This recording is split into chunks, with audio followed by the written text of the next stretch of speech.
Catalina. So I went to cengage.com and then clicked on log in, and then I logged in as you. If you can't remember your password, just let me know and I'll reset it. But anyway, brings you to the instructor site. I know you don't usually come in this way, but if you scroll down to the bottom, you'll see this thing called Cognero, and you just bring this up.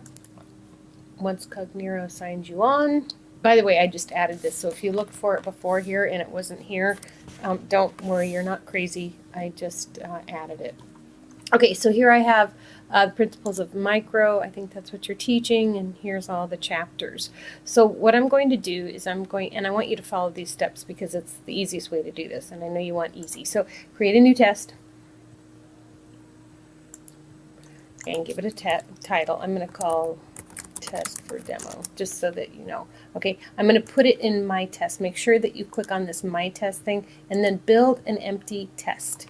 Okay, that will give you basically a shell, and it will return you to this page. So you can see this is my test for demo. There's no questions. Okay, good. So now I'm going to click out of there.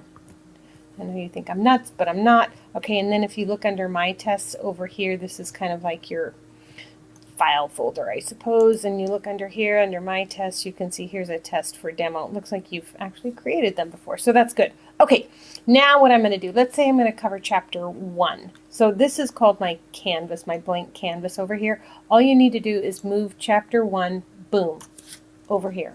Okay, this is kind of your palette, and then, oh crap, I think you have to expand it. Sorry. Do you? I don't know. Okay, so we'll move it over here. Yeah, because it's such a big test bank, then I guess you have to move these over section by section. So once you move this over, the good thing about doing it this way is you get to see the whole question and the whole answer. This is just the easiest way to do Cognero, okay? So let's say you like this question. Then all you have to do is, with your cursor, drag and drop it. Okay, do you see how there's those little dots right around there?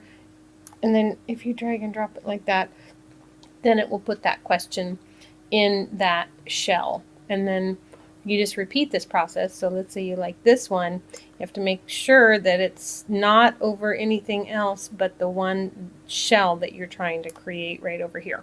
Okay, so now I've got 2 questions in there. Do you see that? Then if I'm done with this section, I just simply click out of it.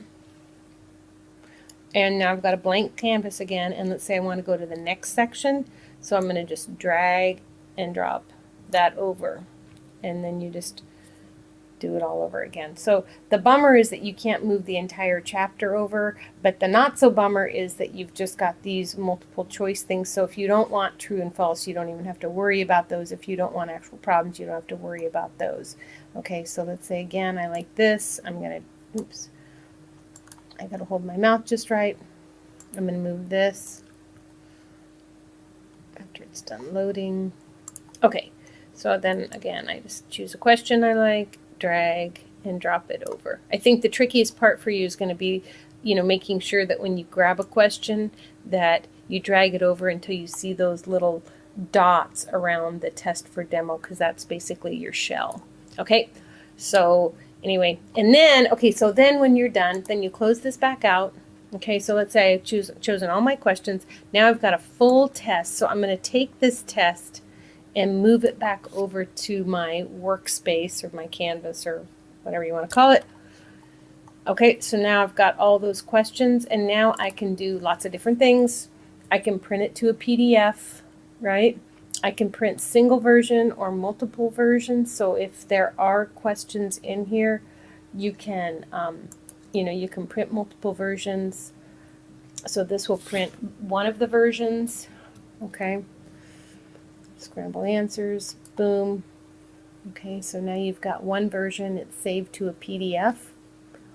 All right. And as soon as this is done, okay. So then I can click on this, and there's a PDF. All right, there it is.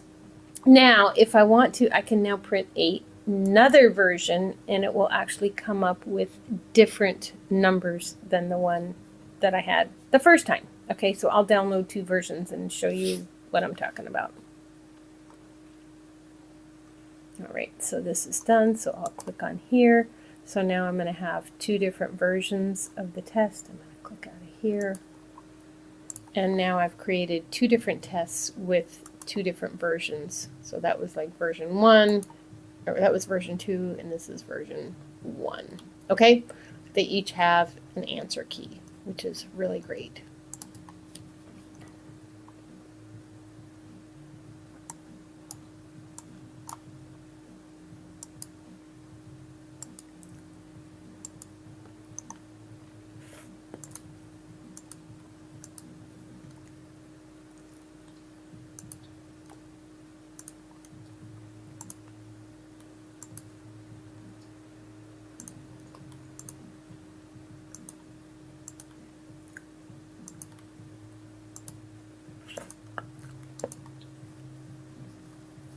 Okay, oh, I didn't realize it was running. Sorry, I hope you skipped through that. Okay, so anyway, now I'm returning to here. Another thing that you can do, sorry, I got this in the way. You can also come up here, go File, Export, and take it out to Word. Okay? And the good thing about that is that you can manipulate it and change things around, change the font, whatever you want to do. Okay, so that'll just download a Word document. Now you can also click this thing and re-scramble them so that when you print another version of it, then they'll be in a different order. If there are algorithmic questions, then you click this button over here and it will give you a different data set, okay? Which might be another good thing for you to do. All right, I'm not sure that these questions I've selected really have a different data set, but if they did, it would regenerate a different question. Okay, that is your Cognero lesson for the day. Let me know if you got any questions.